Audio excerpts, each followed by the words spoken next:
10:30 বেজে যায় রাত হতে হতে। নমস্কার বন্ধুরা, আমি শিপ্রা ইংল্যান্ড থেকে বলছি। বিলেতি বঙ্কিনীর একটি ব্লগে আপনাদের সবাইকে স্বাগত। প্ল্যান মতো আজকে আবার সুটকেস গুছিয়ে নিয়েছি। এখন আমরা যাচ্ছি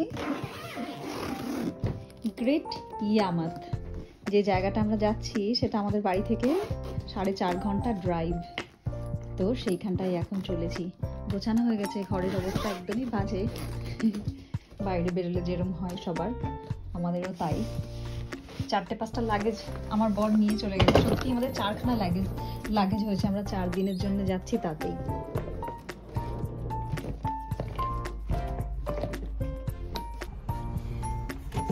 এখন আমরা বেরোচ্ছি। আর আজকে কিন্তু পুরো কলকাতার মতো গরম, মানে সত্যি সত্যি কলকাতার মতন। মানে কোনো ঠান্ডা, মানে জাস্ট একটু, এটা কি ঠান্ডা বলে না, মানে পুরো গরম। What is the temperature today? Is it 23? It's 20. It's going to be 26 today. বাপরে 26, মানে এখন একটুখানি তাও আছে। এখন সকাল বলতে 11টা বাজে, ততটাও সকাল না, কিন্তু বিভৎস গরম। আর এই উইকে আমরা 4 দিনের জন্য ঘুরতে যাচ্ছি। যে জায়গাটায় যাচ্ছি তার নাম হচ্ছে গ্রেট ইয়ামাথ, রাইট? গ্রেট ইয়ামাথ। তো সেই জায়গাটায় আমরা এখন যাচ্ছি। এই 4 দিনে মোটামুটি টেম্পারেচার একদিন নাকি 30 ডিগ্রি হবে। মানে ভাবা যায় 30 ডিগ্রি টেম্পারেচার, মাই গড। পুরো এমনি তো আমরা ঘামছি, মানে এইটাই কি হবে তাই ভাবছি। কিন্তু দারুণ হবে, দারুণ। এই গরমের দিনগুলোর জন্যই তো পুরো বছর এইখানটায় থাকা, তা নাহলে কে থাকে এখানটায়। চলুন, রাস্তায় যা যা দেখবো আপনাদেরকে চেষ্টা করবো সুন্দর করে একটুখানি দেখার। এখন আমরা বাড়ি থেকে বেরোচ্ছি সবে। একদম ঝাঁ চকচকে দিন আর কি। সত্যি সুন্দর দিন। আর আমরা এখন বেরোচ্ছি। 4 ঘন্টা 4.5 ঘন্টা মতো লাগবে যেতে আমাদের। চলো, কিরকম মজার জিনিস হয়েছে দেখুন। বেরিয়ে যাচ্ছিলাম সবে, আবার বেরোতে আমার বর বলছে কি, আচ্ছা আমার সমস্ত কিছু নিয়ে যাও। তখন না মনে পড়েছে যে ওর জন্য আমি কিচ্ছু নেইনি। ও যে টি শার্ট পরে রয়েছে, একটা শর্টস, ওই দুটোই ওর জামা কাপড়। আমি কিচ্ছু পরিনি, মানে ব্যাগে ভরিনি। এখানে অবশ্য গেছে আনতে। বেচারা কলাগুলো পুরো খারাপ হয়ে গেছে, এগুলো নিয়ে গেলে নষ্ট হয়ে যাবে। বেচারা জামা কাপড় নিয়ে এসে এখন ভরছে, কি অবস্থা। যেতে যেতে দুপাশের প্রচুর ক্ষেত এরম হলুদ হয়ে রয়েছে। ভালো করে দেখার পরে বুঝলাম এগুলো সব গম ক্ষেত। গমগুলো পেকে গেছে তো তাই কিরম হলুদ হয়ে গেছে। আবার কিছু কিছু গম ক্ষেত যেগুলো সবুজও আছে। আপনারা যারা ভাবেন ইংল্যান্ডে কি চাষ হয়, তারা নিজেই দেখুন কিরম সুন্দর গম চাষ হয়েছে। প্রচুর ঝামেলা শুরু হয়েছে। আমাদের পেছনে হচ্ছে ফায়ার ইঞ্জিন আসছে, ওই যে। আর আমাদের এখানটার নিয়ম আছে যে গাড়িগুলোকে সব সামনে নিয়ে আসতে হয়, তো আমরা সামনে নিয়ে এসেছি। আর আমাদের পেছনে যে রয়েছে ওই যে হর্ন দিচ্ছে। আর পাশের গাড়িগুলো এত বদমাশ, পাশের গাড়িগুলো যাওয়ার চেষ্টা করছে। কি ঝামেলা। সামনে বড় অ্যাক্সিডেন্ট হয়েছে। সেই অ্যাক্সিডেন্টের জন্য আমরা প্রায় আধ ঘন্টার বেশি আমরা গাড়ির মধ্যে বসে।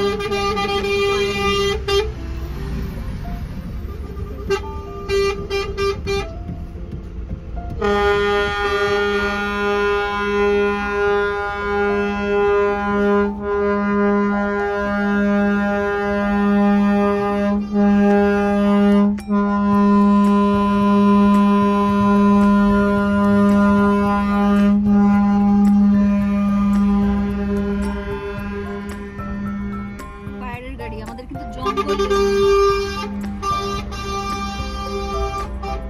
মানে ওদেরকে জায়গা দিতে গিয়ে কিন্তু আমাদেরকে জঙ্গলের মধ্যে যেতে গেলেও যেতে হবে, কিন্তু ওদেরকে আগে জায়গা দিতে হবে। আর কিছু গাড়ি কি করছে, আবার এই দিকটায়, ওই পাশ থেকে এই দিকটায় চলে আসছে যে আমরা জায়গা দিচ্ছি। কেমন বদমাশ। সামনে অ্যাক্সিডেন্ট হয়েছে, প্রায় দাঁড়িয়ে রয়েছে আমরা আধ ঘন্টা। প্রায় 40 মিনিট পর জ্যাম ছাড়লো আর এখন আমরা সামনের দিকে এগিয়ে চলেছি। এইবার যে জায়গাটাতে যাচ্ছি তার সম্বন্ধে আপনাদেরকে কিছু বলি। এটা হচ্ছে ইংল্যান্ডের ইস্ট সাইড। এইখানটায় না সূর্য ওঠাটা খুব সুন্দরভাবে সমুদ্রের তীরে দেখা যায়। ভাবছি যদি ভোরবেলাতে উঠতে পারি একদিন সূর্যটাও দেখতে যাব। কিন্তু জানেন এখানটা তো এখন রাত 3টের সময় সূর্য ওঠে, কি মুশকিল বলুন তো। গ্রেট ইয়ামাত যে ইংল্যান্ডের একদম সমুদ্র তীরবর্তী এরিয়া সেটা নিশ্চয়ই আপনারা এই লরিগুলোকে দেখে বুঝতে পারছেন।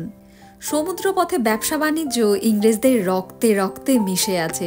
ভাবুন তো, প্রতিটা দেশ মানে পৃথিবীর বিভিন্ন প্রান্তে এরা পৌঁছে যেত কিন্তু এই সমুদ্রের দ্বারায়। সেই জিনিসটা এদের এখনও বন্ধ হয়নি, সেই ব্যবসা বাণিজ্য কিন্তু এখনও চলছে। তাই এই দিকটাতে মানে যত সমুদ্রের দিকে যাচ্ছি তত বড় বড় লরি দেখতে পাচ্ছি। এই লরির দ্বারাই জাহাজের মাল খালাস করা হয়।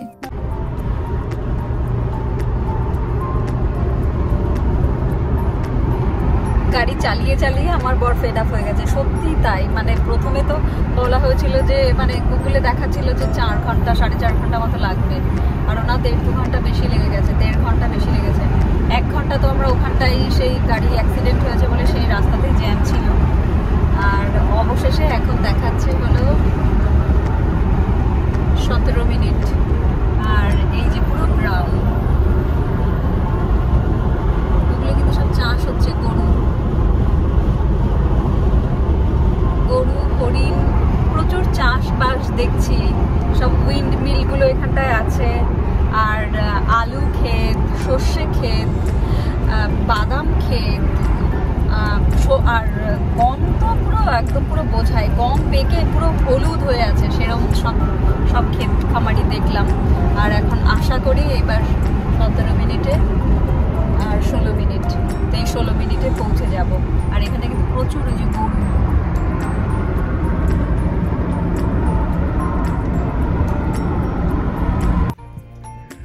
অবশেষে আমরা এখন চলে এসেছি। আর এটা হচ্ছে এন্ট্রি। আমার বর গেছে চাবি নিতে, রিসেপশন। আমরা কিন্তু আগের বারের মতোই সেম বুক করেছি। বাবা কি সাউন্ড! এই যে এরকম ক্যারাভান, এখন কোন দিকটায় আমাদের ক্যারাভানটা হবে সেইটাই দেখার বিষয়। আমরা পুরো টায়ার্ড হয়ে গেছি, অনেকটা রাস্তা। আমরা চলে এসেছি। এই যে হচ্ছে ফ্রিজ, একটা বড় ফ্রিজ, মাইক্রোওভেন, খাবার। এটা হচ্ছে কিচেন এরিয়া। বাহ, এখানে সমস্ত জিনিস সব রাখা আছে, মানে ডাস্টবিন গুলো এখানে রাখা যাবে। এখানে কি আছে দেখি, স্পুন, ইউটেন্সিলস, সমস্ত কিছু এখানটা দেওয়া। এখানে তাই, এখানে এই যে সব দেওয়া, ডিশ টিশ এখানেও তাই। মানে এই জায়গাটা পুরো কিচেন এরিয়া। আর এই জায়গাটা হচ্ছে পুরো বসার, আহা সোফা, দারুণ বড়। টিভিটাও ভালো, টিভিটাও ভালো। এবার হচ্ছে বেডরুমে যাওয়া যাক। Follow me, follow me, follow me. Very tiny bedroom. এটা হচ্ছে বাচ্চাদের জন্য। সমস্ত জায়গাতে দুটো এরকম বেড দেওয়া থাকে।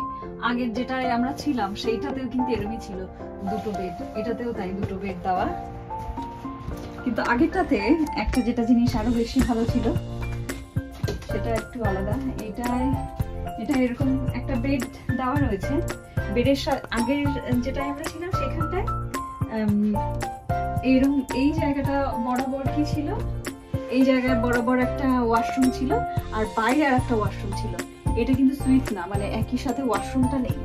এটা হচ্ছে বেরিয়ে এসে এখানে জাস্ট একটাই ওয়াশরুম, কিন্তু ওয়াশরুমটাও ভালোই। স্নানেরও আলাদা একটা জায়গা রয়েছে, স্নানের জায়গাটাও ভালো। Yeah, it's a little bit bigger. Oh, there's a mirror. এখানে সমস্ত কিছু রাখতে পারবো। আয়নাও রয়েছে এখানটায়। এটা ভালো, বেশ মানে খোলা খোলা আর কি, আগেরটার থেকে এটা একটু খোলা খোলা মেলা। এইটা এক্সট্রা, আগেরটা এটা এত এক্সট্রা ছিল না। যাই হোক, আমরা এখন পুরো টায়ার্ড হয়ে গেছি, এবার সমস্ত জিনিসপত্র ঢুকিয়ে ঢুকিয়েই সবকিছু রাখতে হবে। এখন রাত্রেবেলা, মানে সূর্য ওঠা আছে, তাও বলছি রাত্রেবেলা, কারণ টাইম হচ্ছে রাত, তাই জন্য 7:30 মতো বাজে এখন। তো 7:30 এই রাতে আজকে আমি প্রথম দিনে রান্না করছি হচ্ছে ভাত করছি, আর এর সাথে একটুখানি থাই গ্রিন কারি করছি, থাই গ্রিন চিকেন কারি। কিছুই না, যা সবজি নিয়ে এসেছিলাম বাজার করে, সব তো বাজার করে নিয়ে এসেছিলাম, ইভেন কিছু সবজি বাকি ছিল, সেইগুলো ওই আসার সময় একটা লিডিলে নেমেছিলাম, লিডিল এখানটা যে শপিং মল সবজি, সেখানটায় নেমে ওখান থেকে সব নিয়ে এসেছি।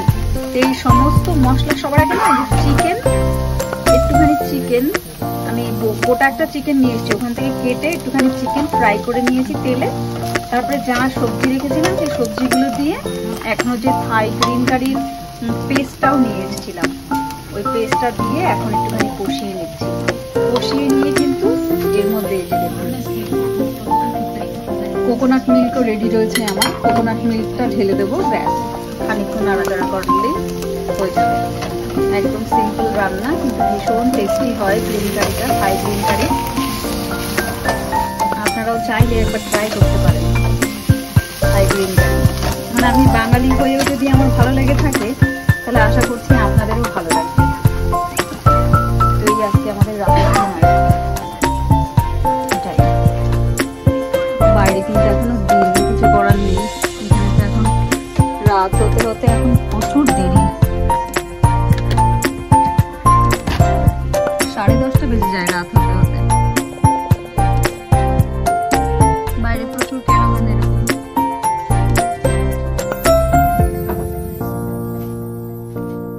প্লেট সাজিয়ে ফেলেছি, এই যে হচ্ছে থাই গ্রিন কারি উইথ রাইস, এটা আমার বড় প্লেট। আর যেটা হচ্ছে বেশি ভাত, ডেফিনেটলি সেটা আমার,